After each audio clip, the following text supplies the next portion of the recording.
Cześć dziewczyny, witam Was serdecznie w kolejnym odcinku Time for Business TV, a dzisiaj moim gościem jest Agnieszka Maruda-Sperczak, trenerka umiejętności miękkich. Dzień dobry. Dzień dobry. Słuchajcie, dzisiaj będziemy mówili o temacie, który chyba większość kobiet dotyczy. Będziemy mówiły o odwadze do działania. I moje pytanie jest takie, dlaczego mężczyźni mają odwagę, żeby działać, a kobiety nie mają lub nie potrafią? Ja bym powiedziała, że się tego uczą. Okej. Agnieszka dba o słownictwo, którego używamy. Tutaj taka mała dygresja. Kiedyś na konferencji Agnieszka oglądała, jak występowałam i po konferencji powiedziała: Iza, wszystko okej. Ale pamiętaj, nie mów, że Ci się udało, tylko że zrobiłaś to. Ja się tego nauczyłam. Więc wracając do tematu, dlaczego mężczyźni mają odwagę, żeby działać, a my się tego uczymy, Agnieszko? Myślę, że to dlatego, że kulturowo dziewczynki były zawsze wychowywane do bycia taką grzeczną, powiedziałabym nawet spolegliwą i miałyśmy się uśmiechać, być miłe i na wiele rzeczy się zgadzać. I ten wzorzec jest bardzo mocno wkomponowany w naszą kulturę. Jak kobiety są odważne, sięgają po to, co chcą, to niektórzy nie wiedzą za bardzo, co z tą kobietą zrobić. To znaczy, to są wzorce, których jeszcze nie do końca, które nie do końca znamy, które nie do końca są rozpoznane. Natomiast na całe szczęście jest coraz więcej takich kobiet, które wiedzą, czego chcą od życia i uczą się, jak po to sięgać, czyli są coraz bardziej odważne w swoich decyzjach. No ale jak być odważnym? No bo wiesz, właśnie bardzo duża grupa jest tych kobiet nieodważnych, że chciałyby coś, widzą, wiesz, wzorce właśnie. Chciałabym, ale się boję, Tak, prawda? właśnie, boję się. Tak, natomiast warto pamiętać też o tym, że odwaga to jest działanie pomimo strachu.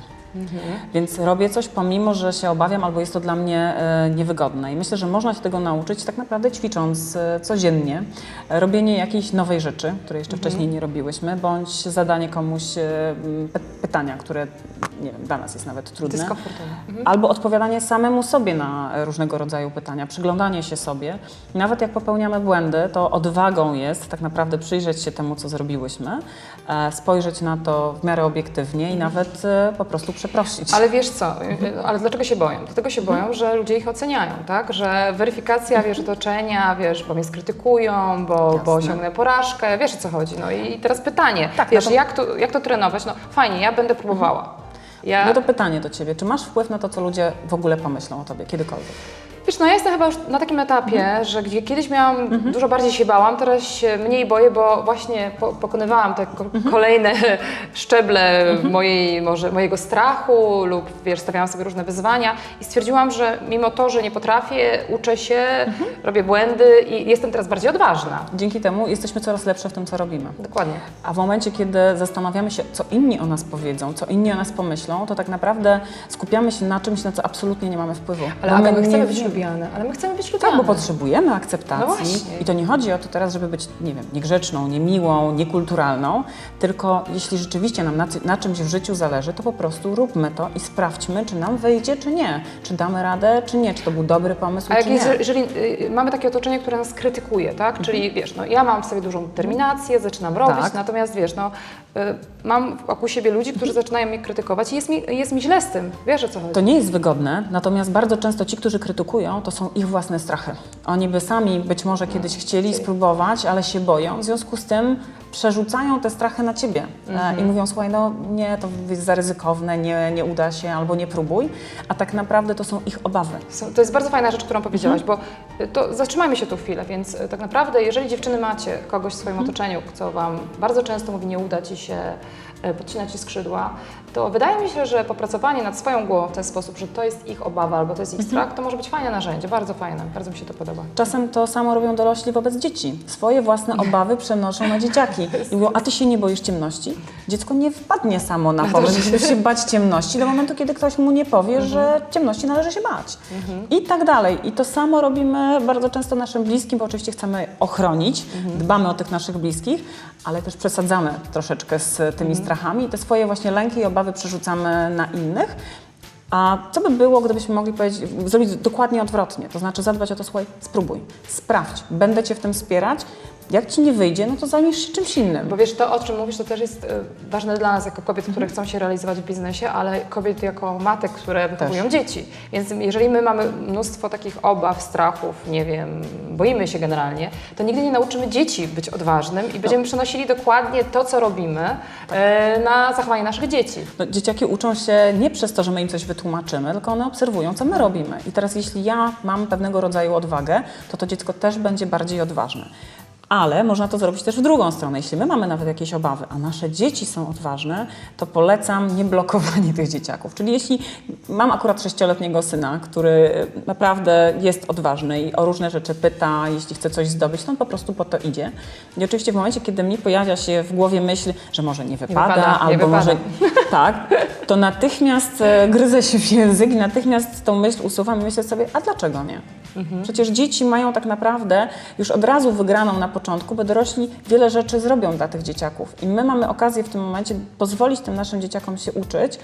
Ale też obserwować ich, jak one to robią, powiem szczerze. I ja się też od mojego syna uczę, bo on mnie czasem właśnie zaskakuje tym, że po coś sięga i ja sobie myślę, wow, jak on to fajnie zrobił. I to można tak naprawdę Ale się od nich wiesz też co, uczyć. ja miałam dokładnie taką samą sytuację. Weszłam do samolotu z moimi dziećmi. Mój młodszy jest bardzo taki odważny i w ogóle zawsze go obserwuję i też dokładnie to robię, że nie wypada, nie pytaj, nie podchodź. A on podszedł do kobiety, która miała dużo książek ciekawych, bo on bardzo dużo czyta i mówi, czy ja bym mógł ją pożyczyć tą książkę. Ja od razu, wiesz, też chciałam zareagować i mówię, okej, o nie. Kobieta mu dała tą książkę, mówiła, wybierz sobie, i sobie myślę, ale bym go od razu jakoś tam ograniczała. Więc to jest bardzo, bardzo ważna rzecz, o której mówisz, bo my mamy dużo swoich obaw i automatycznie przenosimy to na dzieci też, tak? Tak, a pomyśl sobie, że przecież jakby do ciebie przyszło dziecko z prośbą o pożyczenie czegoś, no to przecież to Ja bym zrobisz. mu dała. No właśnie. oczywiście. I w tym momencie inni ludzie dla nas też to zrobią, jeśli my o coś poprosimy. O właśnie. Myślę, że dobrym sposobem na trenowanie odwagi jest też proszenie ludzi o różne rzeczy, o drobną pomoc, ale z takim założeniem, że ta osoba ma nam prawo odmówić. Czyli nie zakładać, że że zgodzi się, a potem będzie rozczarowanym, tylko kalkulować to. Tak, mogę o coś poprosić, czyli ja proszę Cię o pomoc, masz prawo mi odmówić i to też buduje odwagę, bo ja się uczę prosić o pomoc i też akceptować to, że ludzie mi odmawiają. To jest bardzo fajne To jest to, ćwiczenie. czego ja uczę też dziewczyny na konferencjach. Mówię, że jeżeli działacie w jakiejś kategorii i nie znacie tej kategorii, to zadzwońcie do kogoś, kto jest w tej kategorii, a od razu obawy, albo on się z nami nie podzieli informacją, albo nie będzie chciał nam powiedzieć, bo my jesteśmy konkurencją, więc zadzwoń do kogoś, kto nie jest twoją bezpośrednią konkurencją. A zrobiłaś to? No nie. Bo co będzie, jak mi odmówi? No ale co będzie? No to nic odmówi. nie będzie. No po prostu ci odmówi. Mi wiele osób odmawia i jakoś z tym żyje.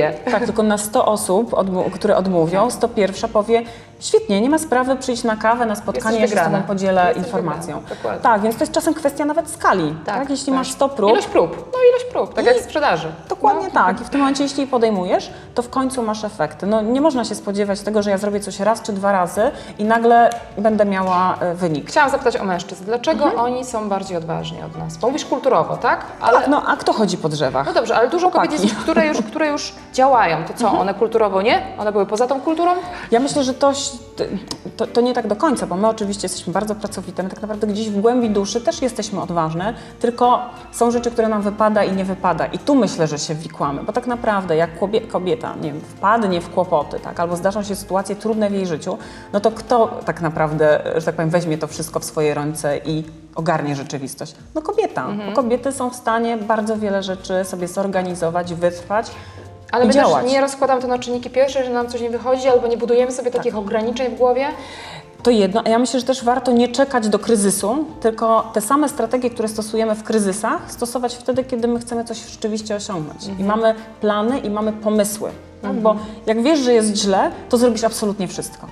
No czemu tego samego właśnie nie zastosować do momentu, w którym ja sobie myślę, chcę tego i chcę tego. Czyli tak naprawdę robię wszystko, żeby to zdobyć i sprawdzać, czy to działanie, które podejmuję, rzeczywiście mnie przybliża do tego mojego celu. No bo jeśli mnie nie przybliża, to może nie... No dobrze, to jakbyśmy miał tak spuentować to, jakbyś miała polecić dziewczynom jakieś cudowne, sprawdzone sposoby, żeby nabrać tej odwagi i zacząć działać, bo jak nabierzesz tej odwagi, zaczniesz działać, to potem już pójdzie, bo będziesz coraz bardziej odważna, bo to tak buduje, to jest taka kula śnieżna według mnie, tak? Im więcej, tym więcej. Tak. Ja bym polecała przede wszystkim sprawdzić, w czym ja jestem naprawdę dobra i jakie mam zalety. Jak nie potrafię sama sobie tego powiedzieć, to zapytaj znajomych, zapytaj przyjaciółki, zapytaj ludzi, którzy są wokół Ciebie. I oczywiście pierwsze rzeczy, które przychodzą do głowy, to zazwyczaj w czym jesteśmy kiepskie. Tym nie ma co się interesować, bo i tak każdy z nas w czymś jest lepszy, w czymś jest gorszy. Ale sprawdźmy, w czym naprawdę jesteśmy dobre i się tego trzymajmy. I róbmy takie rzeczy, w których jesteśmy dobre. To jest jedna rzecz. To też będzie nam łatwiej i będziemy coraz bardziej odważne. Druga rzecz to jest to chyba, co powiedziałam wcześniej. Róbmy rzeczy, które są pewnego rodzaju wyzwaniem. One nie muszą być tak dużym wyzwaniem, ale róbmy coś, żeby przekraczać tak małymi kroczkami. Dzisiaj jeden kroczek. Czyli codziennie zróbmy Coś jakąś nowego, rzecz, tak. która Cię przeraża, albo która może być dla Ciebie problematyczna, ale spróbuj zrobić i jak już zaczniesz robić, to pójdzie już z góry. Tak. I przyjrzyj się też temu, jak poszło, co sprawiło, że w końcu się zdecydowałam, gdzie jest ten moment taki przełomowy i im więcej takich prób podejmiemy, czy takich działań, po prostu wejdzie nam to w nawyk.